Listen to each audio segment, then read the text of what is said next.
বাংলাদেশ স্বাধীন হয়েছে 54 বছর হয়ে গেছে। 54 বছর পরে এমন একটা ব্যতিক্রমধর্মী ওয়ান্ডারফুল ইভেন্ট আয়োজন করার জন্য জনাব সারওয়ার আলম সাহেবকে আন্তরিক ধন্যবাদ। আমি দুই একটা কথা বলে আমার বক্তব্য শেষ করব। কিছু কিছু ব্যক্তির কারণে প্রতিষ্ঠান গর্বিত হয়ে ওঠে, এর মধ্যে সারওয়ার আলম সাহেব অন্যতম। আপনারা যারা একটু প্রবীণ হয়তো জানেন যে সিলেটে একজন জেলা প্রশাসক ছিলেন 70 দশকে জনাব শহীদুল্লাহ সাহেব।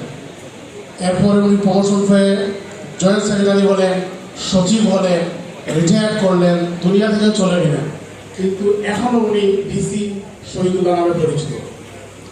ফয়জুল্লাহ ডিসি ফয়জুল্লাহ নামে পরিচিত।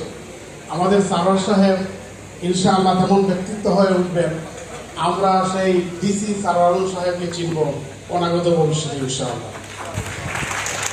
সম্মানিত সুধীমণ্ডলী, প্রবাসীদের অবদান দেশের অর্থনীতিতে অনস্বীকার্য।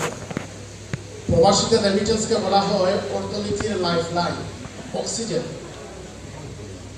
এবং প্রবাসীরা বাংলাদেশের সুখে দুঃখে অকৃত্রিমভাবে দাঁড়িয়ে আন্দোলন দাঁড়িয়েছে, সব কিছু দাঁড়িয়েছে।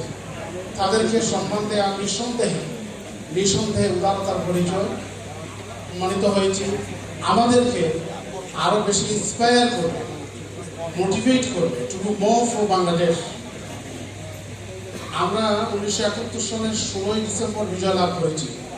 ঠিক একই বছর একই মাসের 2 ডিসেম্বর স্বাধীনতা লাভ করেছে ইউনাইটেড আরব আমিরাত। ঠিক 3 মাস আগে স্বাধীনতা লাভ করেছে কাতার। কাতার দেশটা সিলেটের মতো সাইজ।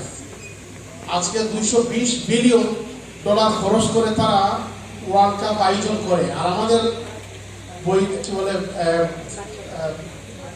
যখন ফরেন রেমিটেন্স কি বলে 20 বিলিয়ন 30 বিলিয়ন একটু বেড়ে, ফরেন রিজার্ভ যখন 30 বিলিয়ন থেকে একটু বেড়ে, তখন আমরা অত্যন্ত গর্ববোধ করি।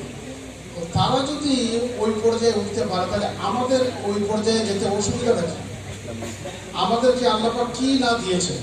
অনেকে বলতে পারেন যে তাদের তো কি বলে পেট্রোলিয়াম আছে, গ্যাস আছে।